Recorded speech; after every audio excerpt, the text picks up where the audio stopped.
Sejam bem-vindos a mais um vídeo do Brazilian Trucker. Antes de mais nada, se inscreve no canal, deixa o like, comentário, manda um vídeo para alguém. O vídeo de hoje vai ser num formato diferente. Para quem me acompanha no Instagram, viu que na semana passada eu deixei uma caixinha escrito a sua pergunta no YouTube. E no vídeo de hoje eu vou responder as perguntas mais feitas. Não vai dar para deixar aqui a pergunta de todo mundo, mas eu peguei em geral as mais feitas, que foram: o que eu fazia antes de vir aqui, como que eu cheguei nos Estados Unidos, como é morar no caminhão, enfim, toda essa questão sobre o meu trabalho, sobre a minha vida aqui, sobre a minha vida que eu tinha no Brasil. Espero que vocês gostem do vídeo. Se você mandou a mesma pergunta que eu coloquei aqui, eu não coloquei sua pergunta, já peço desculpas porque teve mais de 300 perguntas, muitas iguais. Eu fiz sorteio aleatório ali dos prints que eu vou colocar. Então, se eu ler o seu nome, se eu não ler, não fique triste. Vão ter mais vídeos assim, sobre mais perguntas, para vocês me conhecerem cada vez mais e a gente ficar cada vez mais próximo aí e matar a curiosidade de vocês, beleza?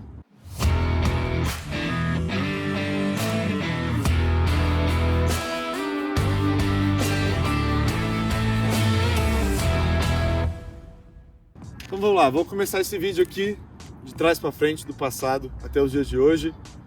Essa primeira questão de perguntas vai chamar Minha História. Eu separei aqui 4 perguntas. Primeira do Igor Hiffer, ou Igor Hiffer, não sei. Conta mais a sua história, como saiu do BR, como começou o trucker. Underline Tom, com que trabalhava antes de virar motorista. Underline Lopes Rafael, como você foi parar nos Estados Unidos. Thales Neumann, quais trampos você já teve por aí? Então vamos lá. Conta a sua história, como saiu do BR, como virou trucker. Caminhoneiro, né? Truck driver. Seguinte, no Brasil, vou começar... eu sou de Ribeirão Preto, São Paulo. Eu nasci em Minas Gerais, em São Lourenço, mas mudei para Ribeirão, sempre fui do interior de São Paulo. Com 17 anos eu saí de casa para estudar em Jaboticabal.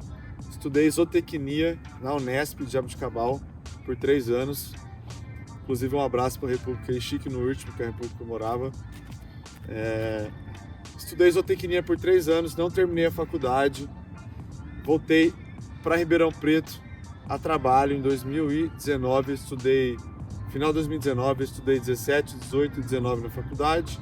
Final de 19 voltei para Ribeirão Preto e através de um amigo meu me arrumou um emprego na área dele. Na época ele trabalhava numa empresa que vendia suplementos pela internet na parte de e-commerce e ele era um dos responsáveis pela empresa.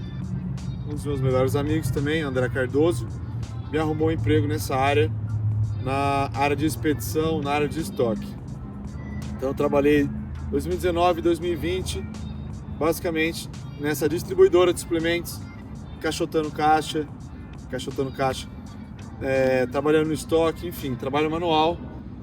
E em 2020 eu resolvi voltar para a faculdade, porque esse trabalho foi um trabalho momentâneo, que eu vi que não ia dar certo por questões financeiras. Decidi voltar para a faculdade e ia prestar administração na FEA, USP, né, de Ribeirão.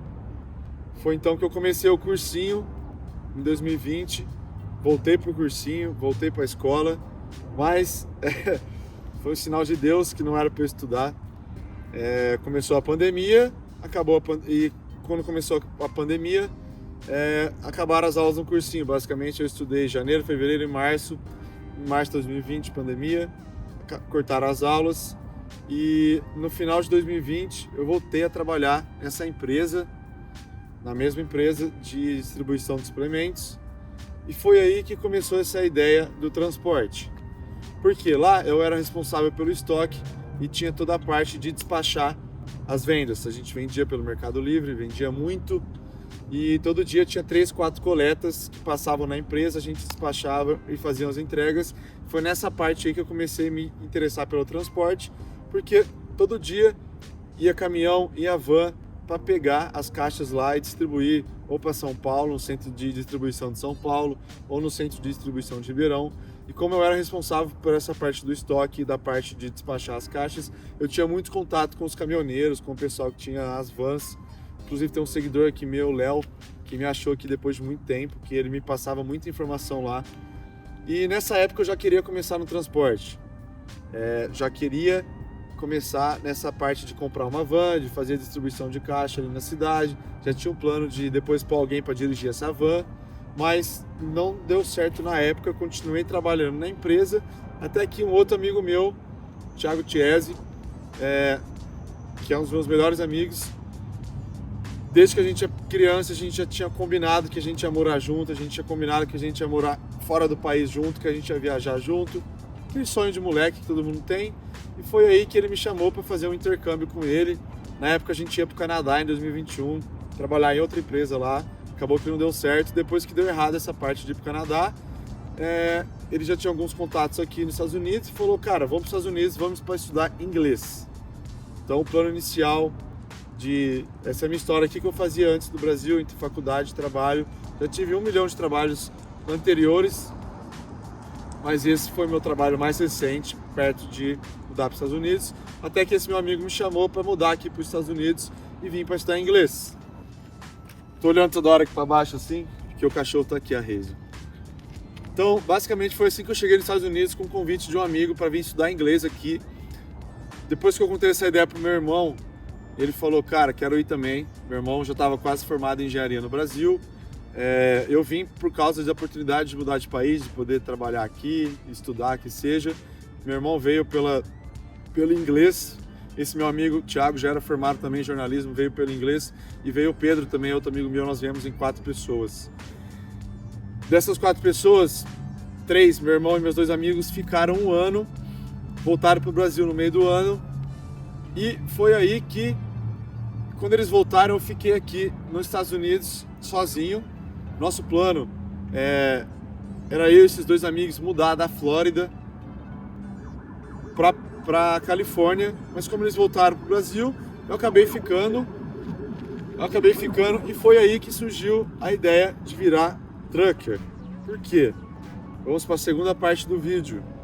Segunda variedade de pergunta, que é por que eu decidi virar caminhoneiro. Quando eu cheguei aqui nos Estados Unidos, junto com a faculdade de inglês que eu estava fazendo, a gente tinha direito de estudar e trabalhar algumas horas. Foi assim que eu consegui meu primeiro documento aqui, que foi o Social Security Number, que é como se fosse um CPF. Fui trabalhando para a faculdade. E com esse Social te dá direito de trabalhar em outros lugares também. Então, meu primeiro emprego aqui nos Estados Unidos foi Chicken Filet. Para quem não conhece, Chicken Filet é uma franquia de fast food, tipo McDonald's, Burger King, essas coisas, só que é só de frango. Depois fui trabalhar em restaurante, fui trabalhar na obra, trabalhei fazendo faxina, trabalhei camareiro de hotel, trabalhei fazendo mudança, trabalhei em smoke shopping, vendendo coisa no shopping, trabalhei em loja de Crocs no shopping, enfim. Trabalhei fazendo entrega, tudo que era possível eu trabalhei aqui. E em um desses trabalhos, um cara que trabalhava comigo, o Evandro, que é um cara que eu sou muito grato a ele, que foi ele que mudou minha vida. Já falei isso para ele um monte de vezes, acho que ele nem tem noção disso. Ele já tem empresa de caminhão aqui, ele já trabalha com caminhão há muito tempo. E ele foi trabalhar na obra comigo, não na parte da obra. Eu trabalhava na obra, ele trabalhava em outro setor, mas a gente ficava muito tempo junto. Ele foi trabalhar nessa mesma empresa que eu, porque os caminhões dele já tinham funcionários, tudo. Ele foi para fazer outra coisa. É um cara que está sempre aí buscando. Hoje em dia, inclusive, ele faz segunda faculdade dele de enfermagem, é pai, tem várias empresas, enfim, é um cara aí muito fera que me ajudou muito. Tem um espaço muito grande no meu coração. E trabalhando com ele nessa área de construção, como eu sabia que tinha caminhões, eu ficava o dia inteiro na cabeça dele. Cara, me arruma um caminhão para dirigir. E é difícil para você pôr... deixa eu ler aqui antes, ó. André Souza Rocha, como foi que tu acordou e pensou, você caminhoneiro, seus pais se incentivaram? ML Bump, Como foi parar no caminhão? Já fazia isso no Brasil? Elton Dias. Como começou a ideia de virar caminhoneiro nos Estados Unidos? Já fazia isso no Brasil antes? Maicão 99. Por que resolveu virar caminhoneiro nos Estados Unidos? Léo Alba 14. O que te motivou a fazer isso nos Estados Unidos, ficar afastado da família do Brasil? O que te motiva? Enfim, por que eu virei caminhoneiro? Primeira questão foi a questão financeira. Caminhoneiro é uma das profissões mais bem pagas aqui. Obviamente tem muitas outras profissões, mas dessas profissões mais manuais, junto a elas, tipo assim, operar máquinas pesadas, dirigir caminhão, é uma das profissões que mais paga, porque você fica longe da família, você viaja o tempo todo, é uma profissão de risco, você trabalha muito, trabalha tipo assim, 10, 12 horas por dia, tem dia que eu emendo um dia no outro, mas enfim. Primeira coisa foi a questão financeira e foi a oportunidade, me inspirando nesse amigo meu, de ter minha própria empresa. E o que perguntou aqui, o que me motiva a ficar aqui, o que me motiva a trabalhar fora do país, meu sonho sempre foi ter empresa. Meu sonho sempre foi ter, quando eu trabalhava com isso no Brasil, na questão de suplementos, meu chefe era um cara muito gente boa, tinha uma empresa muito da hora, sempre me inspirei muito nele também, em questão de ter funcionários, de dar emprego, dar oportunidade para as outras pessoas, essa questão de ter o próprio negócio, e ter o caminhão aqui foi uma maneira mais assim direta que eu pensei em fazer isso, trabalhar para alguém, dirigir um tempo para alguém, depois comprar meu caminhão e começar a minha empresa. Foi assim que aconteceu. Eu enchi o saco do Evandro por muito tempo mesmo, enchi a cabeça dele todo dia, até que um dia ele arrumou um caminhão para eu dirigir, de um ex-patrão dele, e falou: ó, esse é o caminhão que você vai dirigir, conversa com o meu ex-patrão. Eu não tinha experiência nenhuma, tanto é que no começo eu ligava para ele todos os dias: o que eu faço aqui, o que eu faço aqui, o que eu faço aqui, e ele me ajudava pra caralho. Ele, tipo assim, pegou na minha mão, me puxou, só faltou ele dirigir o caminhão para mim. Então, foi assim que eu comecei, através desse contato que já tinha empresa, foi por uma questão financeira.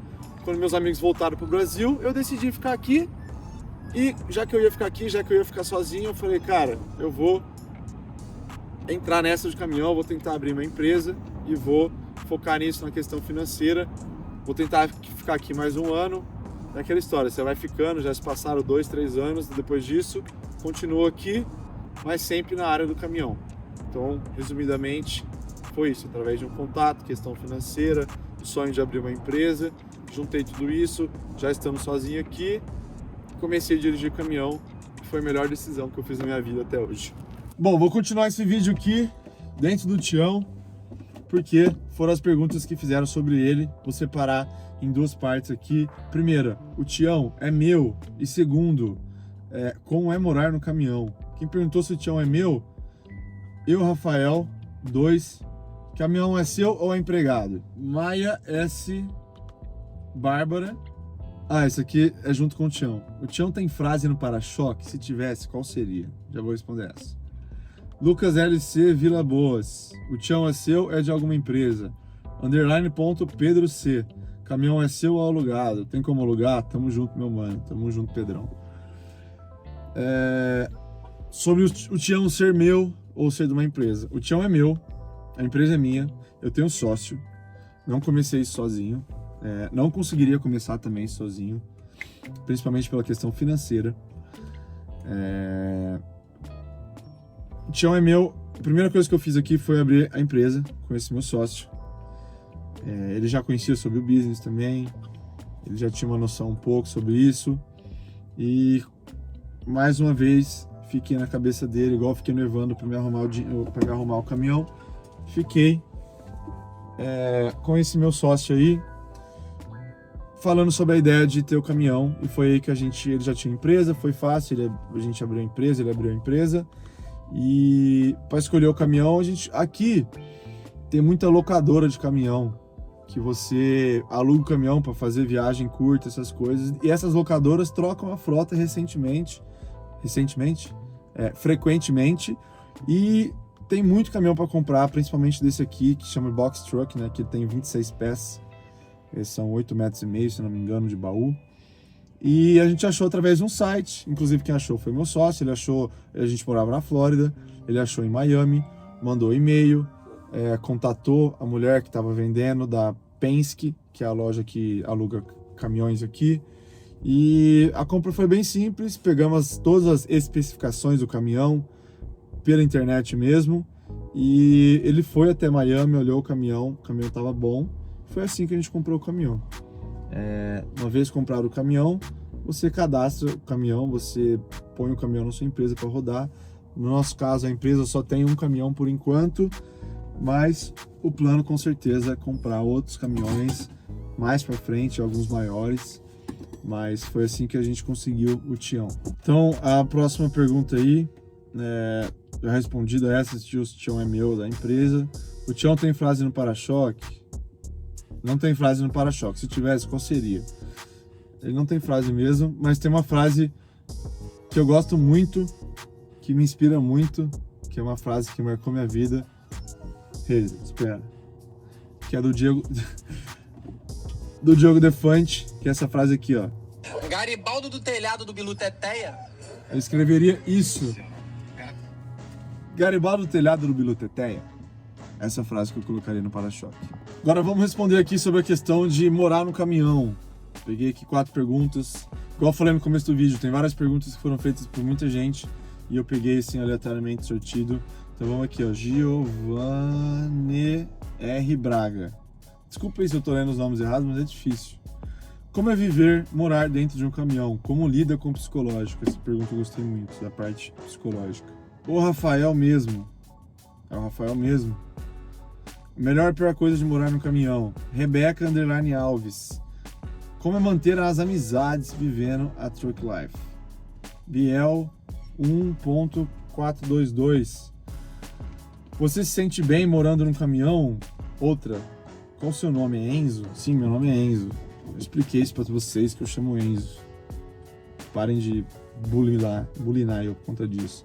Então vamos lá, cara. A parte do psicológico. Como é viver num caminhão? Tudo na vida tem um ponto positivo e negativo. Viver no caminhão é uma experiência muito diferente. A parte ruim é pouco espaço. O caminhão é isso aqui, é a cabine e minha cama ali atrás. E eu fico aqui 24 horas. Como lida com isso com o psicológico? Cara, sinceramente, humildemente falando, eu sempre falei isso pra minha família, pros meus amigos. Eu tenho uma cabeça muito boa.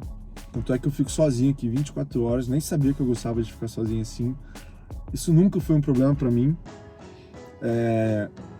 A questão psicológica, assim, quem tipo assim, é mais próximo sabe, eu fico pensando em muita coisa o dia inteiro. Fico pensando em 1 milhão de coisas pro futuro, igual eu falei no começo, sonho de ter empresa. Eu já fico planejando outras empresas no meu futuro, fico planejando 1 milhão de coisas. Enfim, eu gosto de carro, fico pensando qual carro que eu vou montar quando eu tiver dinheiro. Então, como minha cabeça fica assim agitada, pensando em coisa do futuro, fazendo planos de família, plano de ter casa, não só coisas financeiras, mas planos, acaba que eu nem penso muito, tipo assim, nossa, eu tô num caminhão, tô morando aqui. E o principal da parte psicológica é o foco. Porque, junto a outras perguntas que fizeram sobre se eu quero ficar aqui para sempre, se eu vou voltar pro Brasil, eu vou voltar pro Brasil. Eu tô aqui por um foco. Igual eu vim para aprender inglês, depois falei, eu vou tentar abrir uma empresa, e estudei inglês, aprendi inglês e consegui abrir uma empresa. Agora eu tô com foco aqui de crescer a empresa. Então, é isso que eu penso todos os dias.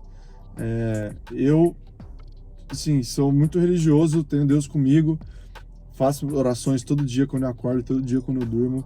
Todo dia quando eu acordo, eu peço proteção no meu dia e agradeço também.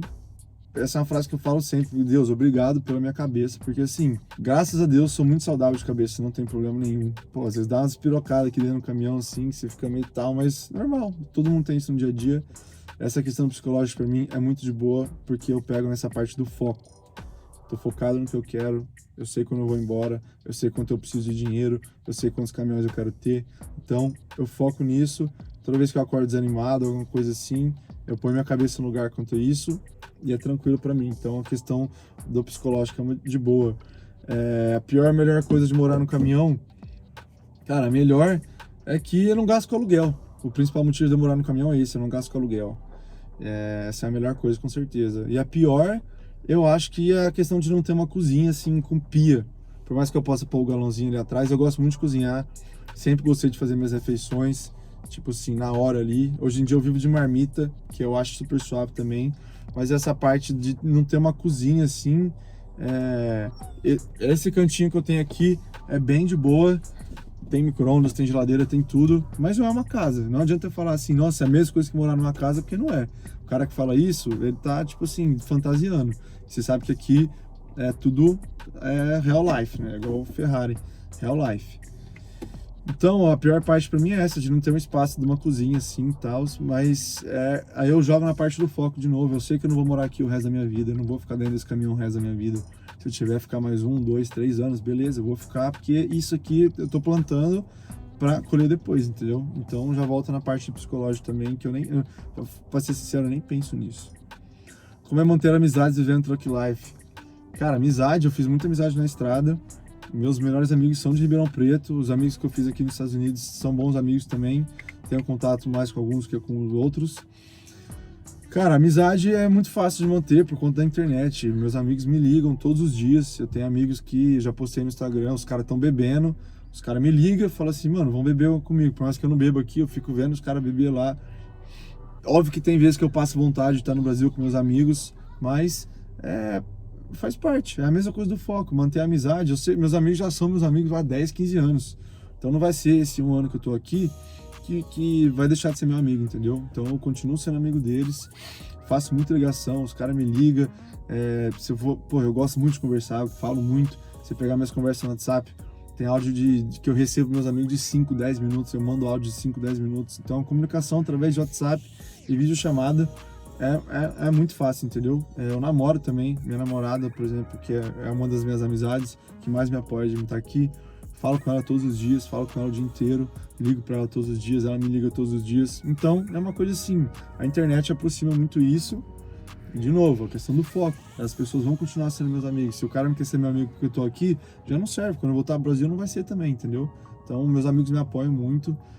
Tem um grupo de amigos no WhatsApp que tem, tipo, 19 moleques. E quase todos os dias a gente faz chamada de vídeo, que aqueles retardados lá ficam acordados até 3 horas da manhã, fazendo não sei o quê. Que os caras acordam às 7 para trabalhar, mas eles ficam lá, chamado de vídeo até 3 da manhã. Então, quase todo dia a gente se fala aí, como aqui é mais cedo, eu fico dirigindo, é tranquilo de manter amizade. Você se sente bem morando no caminhão? E sim, me sinto ótimo. Para mim é muito bom que eu viajo em todos os lugares, moro aqui dentro e tá tranquilo quanto a isso. Vou ainda reformar bastante o Tião. A próxima pessoa que estiver nesse caminhão, que tiver a oportunidade de dirigir ele, for morar aqui, quando eu parar de dirigir, tiver outros caminhões, ela vai ter o mesmo conforto e vai gostar de morar aqui também. Outra pergunta que fizeram muito aqui é sobre voltar para o Brasil. Então tem aqui, ó, rolê _ nerd. Quanto tempo pretende ficar nos Estados Unidos? Ana Ketley, pensa em voltar para o Brasil? Ou visitar o Brasil? Guilherme... Aguarde, por favor. Guilherme Ramalho, pretende voltar para o Brasil ou vai fixar residência nos Estados Unidos? Shin Futsal 18, pretende voltar a morar no Brasil? Desculpa, gente, tá difícil. Tasmania aqui não me deixa gravar. Então, sobre voltar para o Brasil, como eu expliquei para vocês, a minha vinda para os Estados Unidos no primeiro ano foi para estudar inglês, foi para ter uma experiência de viagem, alguma coisa assim. Decidi ficar porque quando eu vim pra cá, uma pergunta que fizeram também, mas eu não marquei aqui, se eu aprendi inglês aqui, aprendi no Brasil. Eu aprendi aqui, eu cheguei aqui, não sabia falar nada. Então, no meu primeiro ano, se eu voltasse pro Brasil, meu objetivo ainda não estava completo, que era de aprender inglês. Conseguia falar, mas assim, não era fluente ainda. Então, quando eu vim aqui só para estudar inglês, depois que eu aprendi inglês, depois de 1 ano e meio, eu já tive a oportunidade de começar essa empresa e acabei ficando. Eu pretendo sim voltar para o Brasil. Eu não me vejo morando aqui, principalmente porque eu estou longe da minha família, longe dos meus amigos, longe da minha namorada, de todo mundo.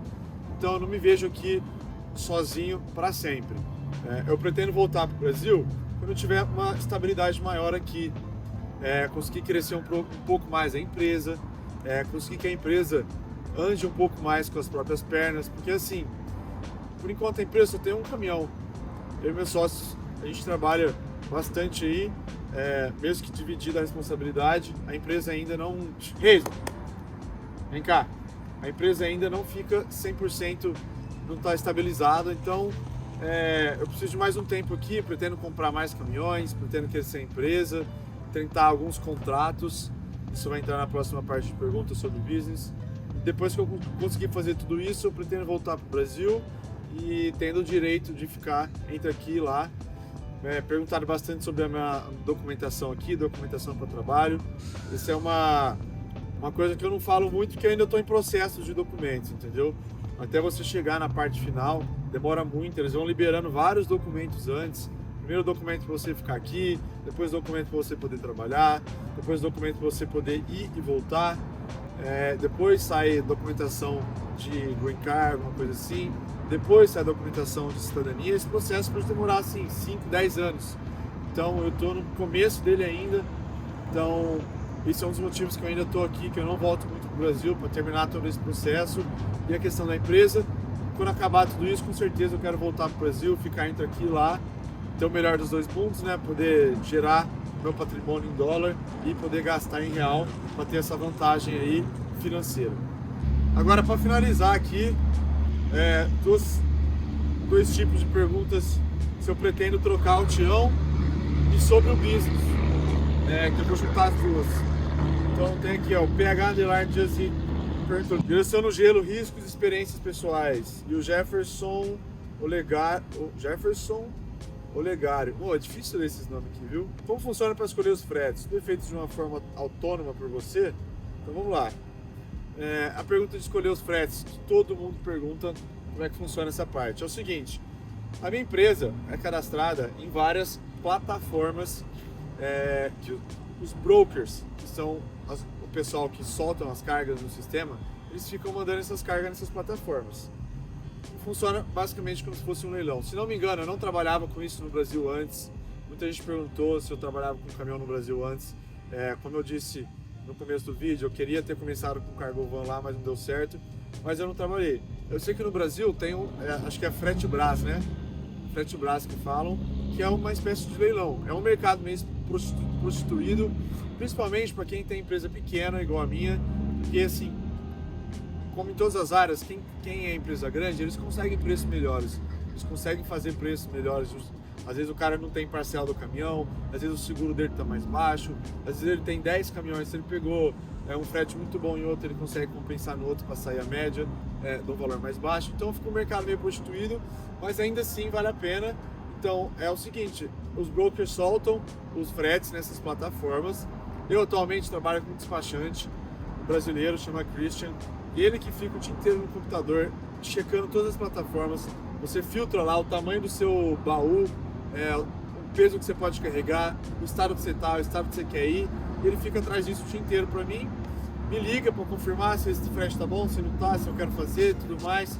A gente já tem uma relação muito boa, ele sabe para onde que eu gosto de ir, para onde que eu não gosto, valores, peso. Então, muitas vezes ele só pega o frete e me avisa: peguei um aqui de tal lugar para tal lugar, beleza? Beleza. Isso acabou de acontecer. Eu estou no Colorado, estou indo para Delaware, vou cruzar aqui, tem um mapa aqui, vou cruzar o país inteiro entre hoje, metade do país, né, entre hoje e amanhã. Ele só me ligou e falou: peguei esse frete aqui, saiu 1,6 a milha, são 1.700 milhas, o valor vai ser tal, entendeu? É mais ou menos assim. Ele fica procurando os fretes nas plataformas.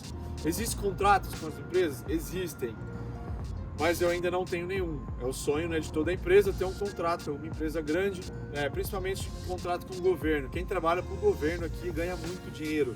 Faz pick-up em aeroporto, entrega em base militar, vai entre órgãos do governo. Precisa ter uma documentação da empresa e do motorista também, que a gente está indo atrás de fazer tudo isso. E se Deus quiser, um dia eu vou ter algum contrato com o governo, que você não precisa ficar procurando frete o dia inteiro. Você tem os contratos mensais, anuais, e aí é máquina de dinheiro. Sobre a outra pergunta sobre dirigir na neve, assim, eu nunca precisei colocar corrente no pneu, mas os cuidados com a neve são bem grandes, por conta que o caminhão, se você freia, se você acelera, ele pode deslizar demais. Tem aquelas placas nas rodovias que ficam sinalizando bastante como está a condição da pista. Quando a pista está num nível de congelamento muito grande, eu não dirijo. Mas vai atrasar o frete, mas não vai ser aqui. Eu não quero saber, eu não dirijo, eu não arrisco minha vida. eu mando um e-mail para as empresas, para as plataformas avisando, ó, a pista está congelada, o motorista vai atrasar. A maioria das vezes eles entendem. De resto, quando tá, é que gelo é diferente de neve, quando está congelada é impossível. Quando a pista está com neve só, aí é de boa de dirigir, o caminhão, dependendo da quantidade de neve, não precisa de corrente nem nada. Agora, a outra pergunta é sobre trocar o tião por uma carreta maior. Cid Siqueira, tem plano de trocar o tião por uma carreta? Fernando Paim, tem vontade de passar a dirigir a carreta? Thiago, _N, _Hipólito, você pensa em trocar o tião? Vamos lá. Como eu disse para vocês, questão de documentação, para dirigir as carretas preciso de uma carteira diferente da minha, que eu ainda estou no processo, ainda não tenho essa carteira para dirigir carretas grandes. E também a parte financeira. Quando eu comecei a empresa, a parte de criar uma empresa com um caminhão desse é muito mais simples. Questão de tax, né, de impostos, questão de manutenção no caminhão, investimento, essas coisas assim, a gente preferiu começar por um caminhão menor, até porque nem eu, nem meu sócio, a gente não tinha experiência no ramo. Eu tinha experiência de motorista, ele tem experiência de empresário, mas assim, ter uma empresa de logística, nenhum dos dois nunca teve, então a gente quis começar com o pé mais embaixo, tanto por causa do investimento, tanto por conta do processo de administrar a empresa. Hoje em dia, a gente se sente mais confortável em crescer a empresa no número de caminhões do que no tamanho dele. Do nosso ponto de vista, o investimento desse caminhão por um maior, compensa a gente pegar outro caminhão desse, continuar com os caminhões menores, até sim ter uma estrutura ali, eu penso pelo menos uns 3, 4 anos de empresa, para ter uma empresa mais sólida para poder partir para as carretas. O mercado de carretas é melhor, a carreta é mais cara, o frete é mais caro, gasta mais, mas sobra mais, é tudo exponencial. É igual quando pergunta da Cargovan. Cargovan dá dinheiro também? Dá. Você vai investir menos que um box truck.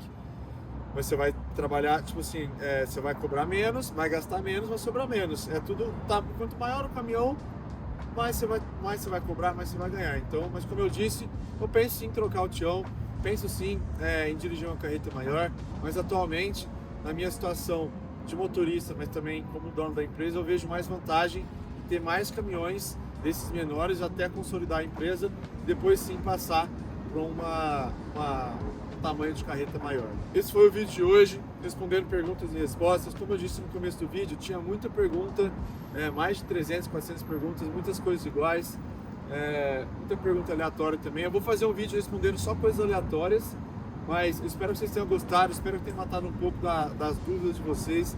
Se ficaram mais dúvidas, manda aqui para mim, manda no Instagram também. Meu Instagram é @BrazilianTrucker. E é isso, galera. Obrigado aí, se inscreve no canal, deixa o like, tamo junto!